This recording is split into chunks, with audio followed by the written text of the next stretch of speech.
right, everybody. Welcome to Back to the Tape Don't Lie podcast. It is me, Marcus Johnson, at the Mark John NFL on Twitter. Make sure you hit the subscribe button. Like I always say at the beginning of the podcast, hit the subscribe button on YouTube. Make sure you go ahead and look us up on Apple and Spotify. Download and on Spotify and subscribe on Apple.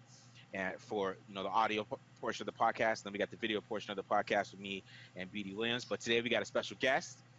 We got Mark Schofield from PassPulpit.com, TouchdownWire.com. We got a little bit of everything. We got the Sco Show, right?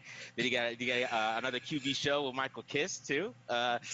It's a whole lot. It's a whole lot, Marcus. I'm glad you're here to remind me of what I have to do when we get done. I mean, I still got some pieces I got to write for some sites, I guess. But man, how you been? It's good to see you. You too, man. How are you doing, man?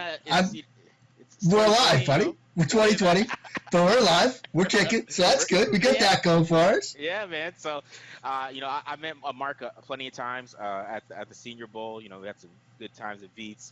Actually just to work with him on the Inside the Pylon draft guide. So definitely go back a little bit with Mark, and I'm definitely happy to have him on the show. He's also a Patriots expert, and the Raiders are playing the Patriots this week, so we're definitely be talking about that, going over some things and some schemes and some players that might stand out this week. So we're definitely gonna get some good information. So Mark, why don't you give us a little bit of a background about yourself, a little bit, how you got into football, writing, and a couple of things like that. Yeah, good deal. Well, let's see. I played football for 13 years. I started when I was 9, played all the way through college. As I'm proud to say, I was the worst quarterback in all of college football because I was a Division III NESCAC backup. And for those of you that don't know what the NESCAC is, that is the New England Small College Athletic Conference. It is a non-scholarship, so it is hands down the worst conference in all of college football at any level. And we are a backup quarterback at one of those schools. Like, you're like bad. Okay, let's just put it out there. I was bad. But I played for all 4 years. It was fun. Okay. And then I went to law school. I was a lawyer for 10 years. And if I was a bad backup quarterback, I was apparently a worse lawyer because now I'm doing this. Yeah. But what I did learn while I was a backup quarterback was I learned what you were supposed to do. Yeah. I couldn't do it on the field, but I learned what you were supposed to do as a quarterback. And so when I decided to sort of switch careers and start writing about football, I just started writing, really focusing on quarterbacks, offensive schemes, and stuff like that. You mentioned Inside the Pylon. That's where I started. Yeah. But that's kind of I've grown, gone on to do some different things. And now we're part of the Wire Network, Touchdown Wire over there, some SB Nation stuff. But, yeah, it's been a strange little trip, but it beats being a lawyer, I'll say that. Yeah. Well, yeah, cover football is awesome. I kind of have a little bit the same thing. I played since I was 10. I played all the way through, played a little college football. I played at community college level a little bit. I played corner, though, myself. So you're an athlete. Yeah. Not me. I got speed, 4.5, but it's all right. There you go. We had Get some wheels. At ASU but so it goes back a little bit, and I got into the same thing. Actually, I started doing music first, and then I left from the music and came into the football world and been covering it, just starting to get my head in that water. So I'm very excited about the future of what we've been doing. So, and I really appreciate you coming on, man. Definitely came on kind of last second, so I definitely appreciate it. Anytime, but anytime you need me, you know where to find me. Yeah, exactly, bro. So I appreciate that. So let's get into it. So I know you deep dive into most of the NFL and all of the NFL. So I know you have watched a little bit of Raiders. So what are your original thoughts on the Raiders offense as a whole from what you've seen the first 2 weeks? Well, I've been impressed, Marcus. We all sort of know the general knock on Derek Carr, particularly on a more national level, is that he's too conservative. He checks the ball down a ton. He's not aggressive downfield. Everybody points to his air yards and all that stuff. I've been impressed with particularly Monday night and how they've done some stuff on the vertical passing game. I mean, people point to those air yards. Last year, I think it was like 6.2 or 6.3 near the bottom of the league.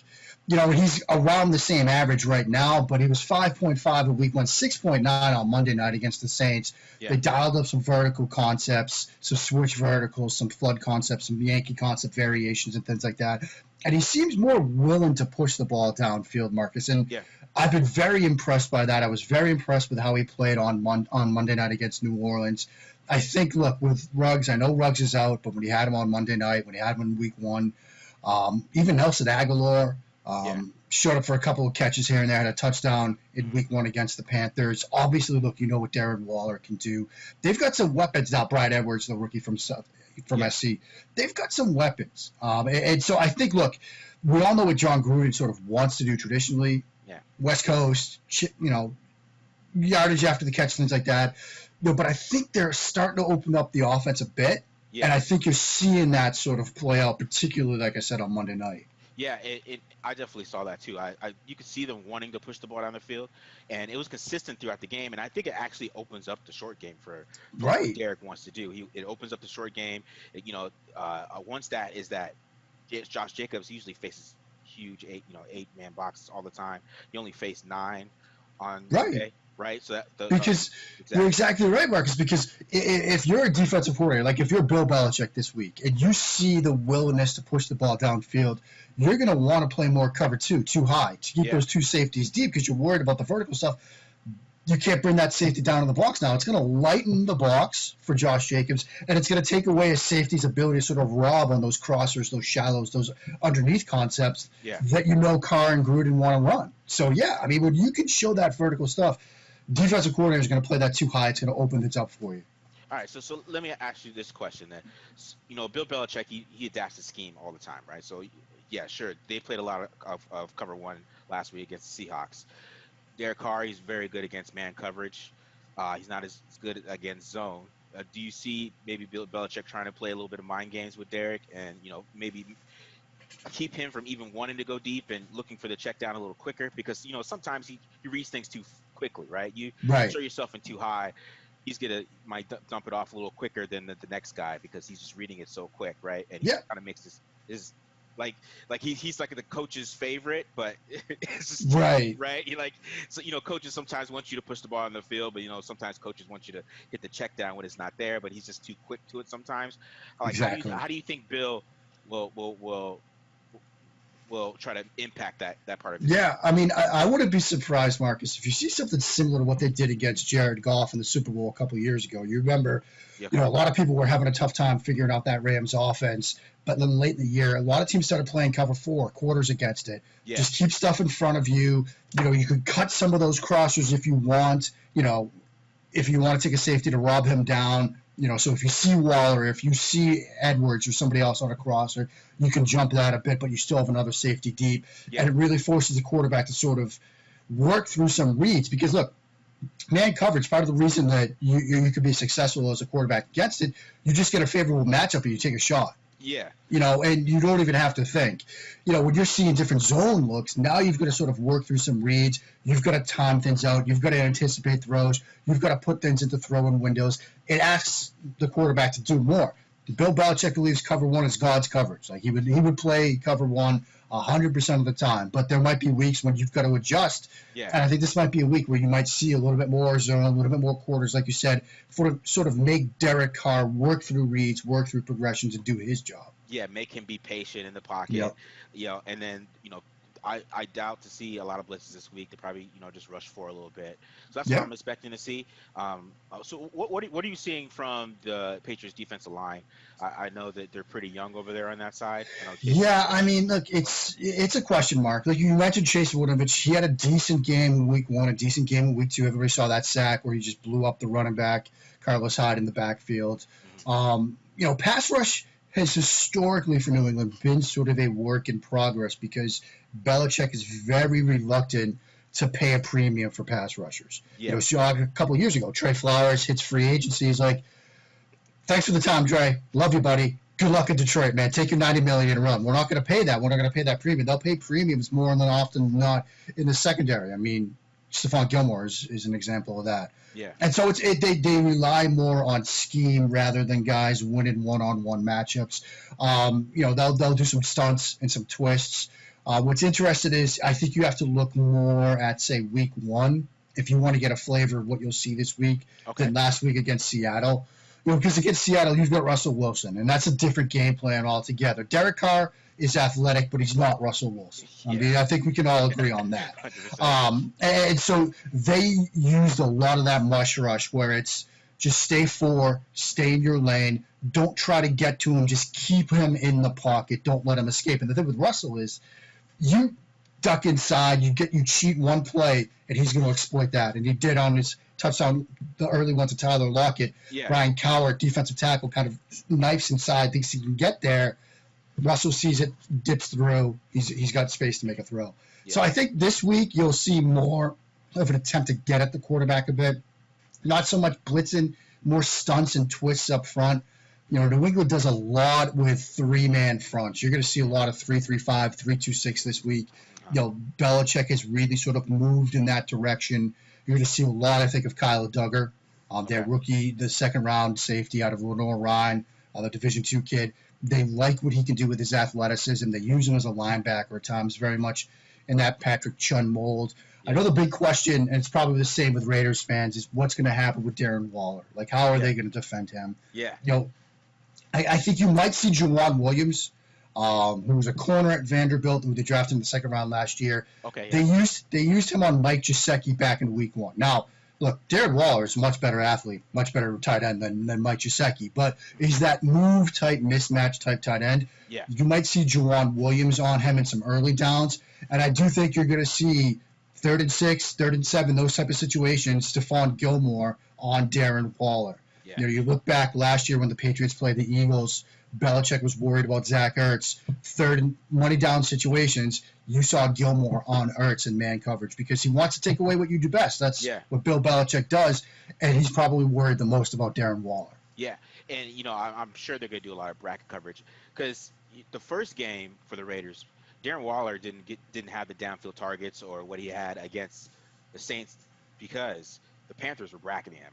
If you watch that game, there has 3 guys around him at a lot of points in that game. So it was very interesting how the Saints didn't try to duplicate that in tape. I really expect Bill Belichick to try to duplicate that. Yeah, I mean, if you just think about it from his perspective, like if you're gonna lose to the Raiders, you want Bryan Edwards and Hunter Renfrow to beat you.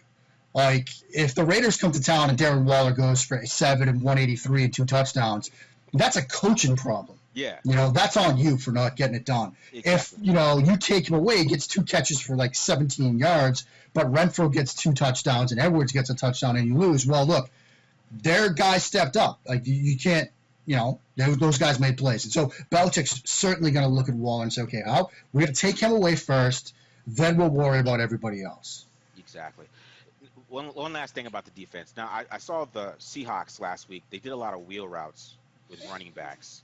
Yeah. Is that something that maybe can be looked at by the Raiders, try to hit the wheel routes? If Gruden doesn't have like a wheel route to Josh Jacobs, like maybe even in the scripted 15, like it's got to at least be in the game plan for this week. Because look, a lot of what New England does, they task the edge defenders, particularly that safety that will come down in the box. It was Adrian Phillips on that one.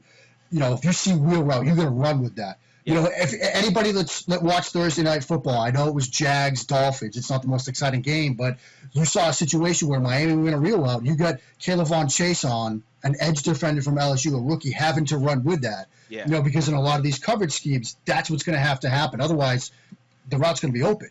Yeah. And so, New England's trying to figure that out with Phillips, with Duggar, with some of these other guys. And you've got a guy like Josh Jacobs with his ability, his route running, his quickness, his change of direction skills, his ability as a receiver downfield. You got to have those in the game plan. I mean, I know New England's, working on that stuff, but it's a work in progress. So, I think wheel routes are going to be a part of the game plan. I think so, too, because Seattle, they try to dial those up a couple times. Wilson missed it the first time.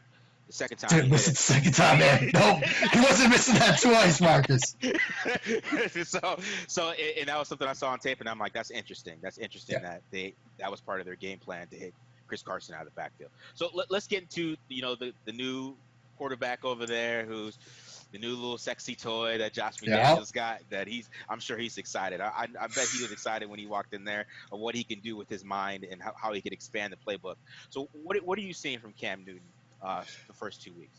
I mean, it's been fascinating to see unfold, Marcus. I mean, I think in week 1 you saw, look, they were playing Miami, so they didn't really have to open things up.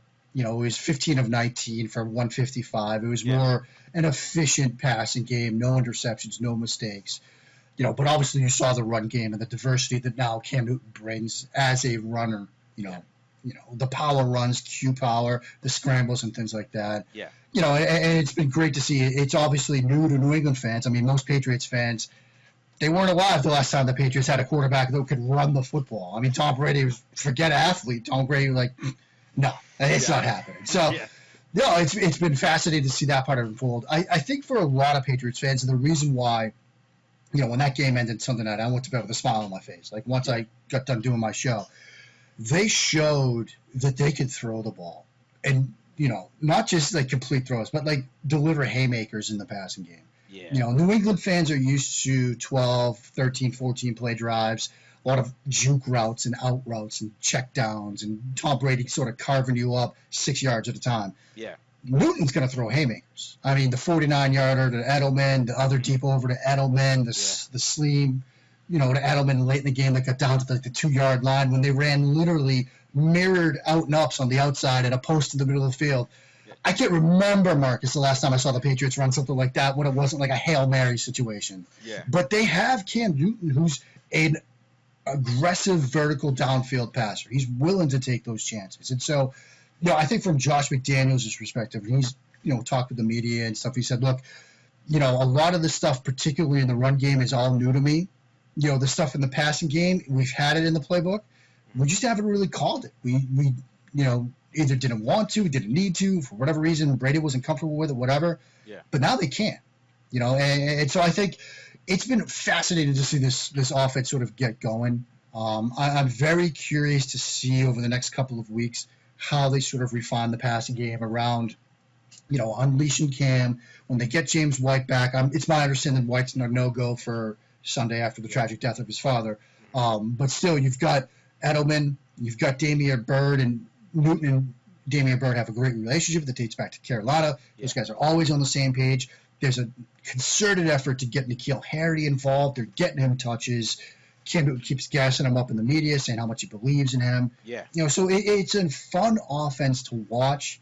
I mean, they're still working some things out, but it's been a blast, man. It's been a blast to see Cam. It's great to see Cam healthy because, if you think back to his time in Carolina, he was battling through injuries and, he had some up and down receiver groups to play with, and a lot of people sort of thought, I don't know, I'm not too sure about Cam Newton. I think now people are starting to realize, people sort of on the, that don't cover the game like you and I do, just how good Cam Newton is. Yeah. I mean, this is, forget athlete. This is a pocket passer that wants to play from the pocket, that can work through reads and progressions and do all that stuff. But like John Gruden said this week, he's also a power forward playing quarterback with a guy that can run like a 4.5 at his size. I mean, it's not fair. It's not fair. And I will just close with this, Marcus. You fools. You let this happen. You let Cam go to New England. Like, it's kind of on you, I mean, I know the Raiders didn't need to sign a quarterback, but if you're Chicago, like, you're looking at Nick Foles, Mitch Trubisky, and Cam Newton, and you're thinking, we'll trade for Nick Foles. Like, hey, come on. You let this happen. Oh, yeah. The NFL did let this happen. Yeah. Because the last time he played in 2019 and 2018 when he was healthy, he looked really good. He looked really good. Really good. And that 2017 team where he was throwing to like Brandon Burson, like he willed that team to the playoffs. Yeah. And so, look, I was a Cam Newton fan before this. I think he's a fascinating quarterback to watch. I mean, he reminds me at times of Tiger Woods in the sense of the velocity that he can create from the torque in his upper body. And if people remember Tiger before the back injuries, like he would corkscrew himself hitting drivers off the tee and just, crushing the ball. It's the same thing with Cam, like the way he generates torque in that upper body. He's so much fun to watch. Yeah, that's. I'm really worried this week a little bit about Cam. I'm not gonna lie to you, Mark. I'm a little worried because Drew Brees. I mean, last week he was a little shaky. He was missing some wide receivers that were open. He was late a little bit, and I just don't feel like Cam in the middle of the field, especially how good he did it in the middle of the field against the Seahawks, and how much the Raiders are playing cover 3, which is brand new for Paul Gunther. I don't know what that switch is about. Maybe it's about the personnel he has. Right, has something to do with that. But with that switch, and then how Cam was doing over the middle, it's I'm nervous. Yeah, I mean, if there's one thing that Josh McDaniels is very good at, it's designing plays and calling them to beat cover 3. I mean, it's one thing that he's really good at.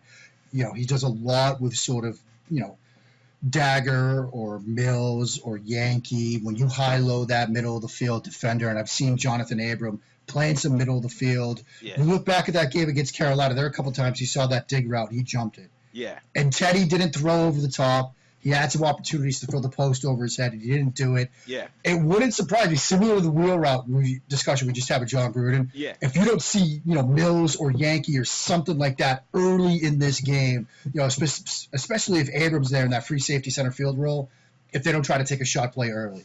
Yeah, and I can see that because you're right. Abram was jumping those routes, just like the Saints try to do that as well. They try to open the game, second play of the game. They came out with Yankee, and he jumped that route, right? But sometimes they have Eric Harris up there, and sometimes Eric Harris is a little slower to jump that route. Yeah, I mean, that's just it. Like, I think, one of the things that McDaniels does is try to get you into the defense he wants to run against. So they do so much pre-snap with movement, with shifting, with motion. He's going to see, okay, what does this secondary do? Like, how do they end up with Abram in that middle of the field role? How do we get him there? Is it in response to this movement or whatever? I'm sure they're pouring through film right now saying, okay, if we, bump our slot guy out, if that's the motion that does it, that gets them to rotate the safeties and spin him back, we'll do that and then come Yankee off of it or Mills off of it or something. Yeah. So I'm sure they're trying to figure that one out. Last thing about the offense, what are you seeing from the young receivers? Do you see the growth from like N'Keal Harry? I'm from Chandler, Arizona, so I'm a big N'Keal Harry guy. Do you see a lot of growth from him? I do. I think, look, within Patriots Nation, in a sense, N'Keal Harry is going to be a lightning rod because a lot of people have looked at the receiver classes the past couple of years and thought, look, you're seeing what other receivers are doing and you see what N'Keal Harry is sort of struggling with. They're a little upset with him. They're a little frustrated with him. But what I see, first of all, there's no Tom Brady circle of trust this year. Okay? Right. Yeah. Tom Brady, for all the good things he can do, if you don't get into the Brady circle of trust, forget it. Yeah. And if you think back to that Sunday nighter last year when N'Keal Harry was running the slant against the Texans, Brady threw it to him. He didn't fight for the ball in Brady's mind. It gets picked. He got kind of iced out of the game plan for the next couple of weeks. They had to start manufacturing touches, like some bubbles and stuff like that. Mm-hmm. That doesn't exist. Look, Cam Newton's going to throw to the open guy. Yeah. Like, a lot of people have thought, look, Brady's great, fantastic, and all that stuff, but Newton's going to throw to the open guy. And Newton is really sort of trying to build that relationship with N'Keal Harry. They're getting him involved. They're getting him touches. They're getting him touches downfield, too. You're seeing him sort of, we always talk about from young quarterbacks, the game slows down for them. Yeah. I think it's slowing down for N'Keal Harry. The Patriots offense, like many offenses, a lot of adjustments, route adjustments. If you see cover 2, you're running this. If you see cover 3, you're running this. If you see man, you're running X. So you might have 3 different routes you could run on a single play. N'Keal's seeing the defense better, and you're seeing him get into his breaks quicker and things like that. And so I'm very hopeful for him. I know some Patriots fans aren't as hopeful, but I'm pretty hopeful. All right, nice. All right, Mark. So I appreciate you coming on, man. You covered the Patriots defense, covered the Patriots offense. Any last thoughts? Anything else you see in the NFL that you find interesting? I mean, look, I think as somebody that studies the quarterback position, I just want to sort of tie a lot of things together here. One, the quarterback position is in such good hands right now, man. I mean, just look around what we got this week. It ends with what on Monday night? It ends with Lamar Mahomes. Yeah. I mean, look, if you can't get excited for that one, I mean, if you've got, plans for Monday night, cancel them. If your friends want to get together, only if there's a TV. Like, it's that kind of situation.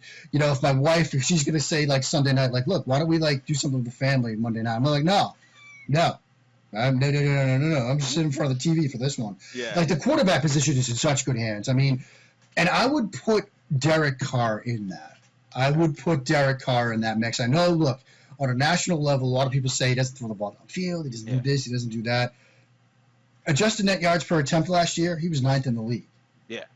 I mean, he was 2nd in completion percentage. And I know a lot of people might say, oh, completion percentage doesn't mean much. Adjusted net yards doesn't mean much. He's running the offense. Now, would I like to see him be a bit more aggressive? Yeah, I think so. Are we seeing that? I think so too. And so, look, this quarterback position league-wide is in such good hands. I mean, now you're seeing Kyler. Yeah. I mean, talk about appointment television, my friend. That little shimmy against Washington, come on. Like, come on, that's video game stuff, and he's doing it in the middle of an NFL game. I mean, I think Burrow's going to be legit. Mm-hmm. I mean, the quarterback position is in good hands. I'd put Carr in that as well. I mean, it's just as somebody that what I literally do each week is I just watch quarterbacks as much as I can and then build stuff off of that. It's so much fun each Monday. It's like I get to watch these guys play. I get to study these guys.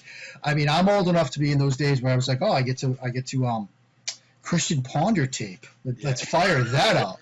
Let's see what this has, or some Matt Shaw. Jake Locker. I mean, little Jake Locker action. You know what I'm talking about, Marcus. So yeah, and look a year ahead. I know. Trevor Lawrence, Justin Fields, Trey Lance. Like, we could be talking about another great quarterback class. Those three guys alone, I think, are worth studying. I mean, man, the quarterback position, they're coaching the kids up better. They're getting to play early. And the great thing with the coaches are doing now in the NFL is they're not saying, okay, Kyler, you are so much fun to watch in Oklahoma. Now we're going to put you under center and make you run a 7-step drop and throw it out route on time. Like, this is what we're going to do. No. They're saying, look, you like doing that? Good, because that's what you're going to do here in the NFL. And they're letting them play their games. It's great to watch. So, quarterback position is a touch of good hands. I'm so excited about it. This game right here is going to be fun. John Gruden, Bill Belichick, their schemes against each other. This should be fun. So, yeah, man, it's going to be a fun week of football. I agree, man. I'm excited about the quarterback position, too. And you know, I feel the same way about Carr, too. I feel like, you know, people – I mean, he's not elite. He's not an elite guy. You know, sometimes I want him to have more confidence in his arm. I feel like somebody with the arm talent, you would see more recklessness from them usually with somebody with that much of arm talent, but you don't see it from him. But you know, I still think like you said, he runs the offense great. Yep. A lot of Josh Jacobs runs are because of him. So the checks that he makes. So it's you know, people are harsh on him, but they want him to throw downfield. I understand it, but you know, if it works, it works. That's what If it works, it works, man. That's your job as a QB. Believe me, like I said, I know what you're supposed to do. I just couldn't do it myself. But Derek Carr's doing what he's supposed to do. Exactly. All right, Mark, I appreciate you coming on. Give him the Twitter handle real quick. Sure, man. This was a blast. It's always great to catch up with you. I do hope we get to hang out, like you said, and you know, try not to make too big of fools out of ourselves down in Veets, down in Mobile, like we tend to do, but you know, that's what happens if Veets stays in Veets. Exactly. You just said that, Marcus. Exactly, right? Exactly. Yeah. But this was a blast, man. I can't wait to catch up next time. If you want to follow me on the Bird app, at Mark Schofield. But Marcus, man, this is a blast. Keep crushing it, buddy. I'm such a huge fan of yours. All right, thanks, man. I appreciate that, Mark, and I appreciate you coming on, man. I appreciate it. Thank you very much. See you later, Raiders.